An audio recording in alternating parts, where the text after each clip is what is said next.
Hello दोस्त, मैं कुमकुम Pandey spiritual sign में आपका हार्दिक स्वागत करती हूँ। आज मैं आपको रामनवमी के विषय में कुछ बताने जा रही हूँ। श्री राम राम रमेति रमे रामे मनोरमे सहस्रनाम ततुल्य राम नाम वरानने। जय सिया राम। रामचंद्र जी का जन्म चैत मास शुक्ल पक्ष नवमी को अभिजीत मुहूर्त में हुआ था।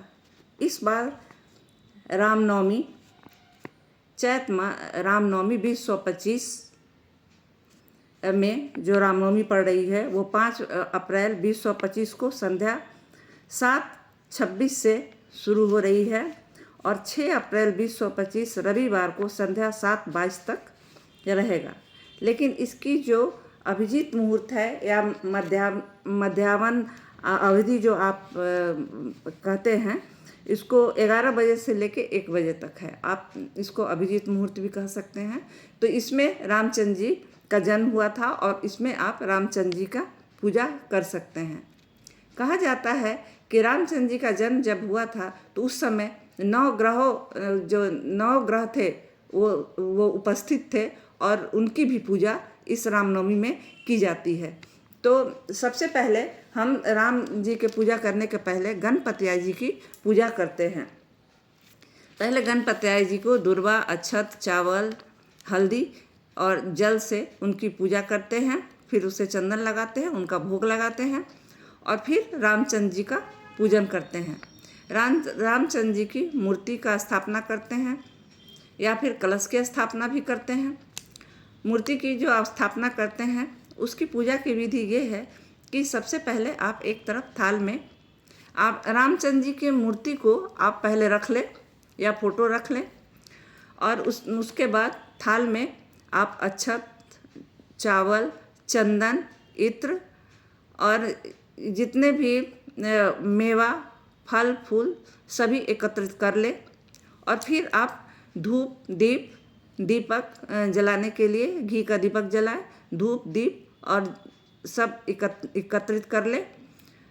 फूल जो मिलते हैं, जो अभी जो सीजन के अनुसार जो फूल फल मिलते हैं वो सब आप रख लें और फिर आप पूजा करें।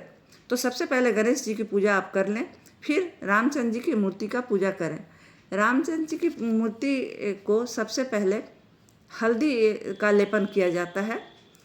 अच्छा, इसमें एक चीज़ और है कि रामचंद्र जी का जो पूजा किया जाता है तो उनके प्रसाद में चूड़ा, मिश्री और इलायची दाना रखने की प्रधानता है। इसको ज़रूर रखें, इससे पूजा उनकी की जाती है। तो ये प्रसाद के रूप में रखने के बाद आप उन मूर्ति को पहले स्वच्छ कर लें, जल से स्नान कर लें। फिर हल्दी का लेपन लगाया जाता है। हल्दी को पानी में घोल के पीस के हल्दी को पानी में घोल के उसे लेप करें और लेपन किया जाता है। फिर पानी से स्नान करवाया जाता है। उसके बाद दही से स्नान करवाया जाता है। फिर जल से स्नान करवाया जाता है और इस तरह से दूध का स्नान करवा के फिर जल से स्नान करवा के उन्हें अच्छे से पोंछ के और पीले वस्त्र से उन्हें सुशोभित करें। पीले वस्त्र उनके लिए तैयार करें और वो उनको अर्पित करें और इस तरह से उसके बाद उनका चंदन करें, इत्र लगाएं और नैवेद्य चढ़ाएं और सभी फल फूल चढ़ा के उनकी पूजा करें। तो जो मौसमी पूजा है उसे पूजा करें और इस तरह से उनका पूजन करें। धूप जलाएं, दीप जलाएं और इस तरह से उनकी पूजा करके उनका आशीर्वाद लें। इसके बाद 9 ग्रह की पूजा जरूर करें, क्योंकि रामचंद्र जी के जन्म के समय 9 ग्रह रामचंद्र जी के आने के उपलक्ष्य में सभी एकत्रित थे।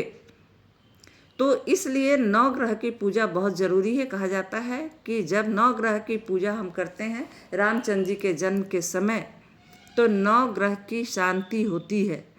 तो इसलिए 9 ग्रह की जो सामग्री है वो आप किसी दुकान से आप ले लें। वो जहाँ पूजा की सामग्री जो मिलती है वहाँ आपको मिल जाएंगे। उन्हें भी आप एक थाल में एकत्रित कर लें और फिर उन 9 ग्रहों का पूजा करें और फिर उनका भी आशीर्वाद लें। फिर रामचंद्र जी का आशीर्वाद लें, उनका भजन गाएं, फिर उनकी आरती करें। धूप दिखाएं, दीप दिखाएं और इस तरह से उनके पूजा करके उनका आशीर्वाद लें। तो रामचंद्र जी का आशीर्वाद लें।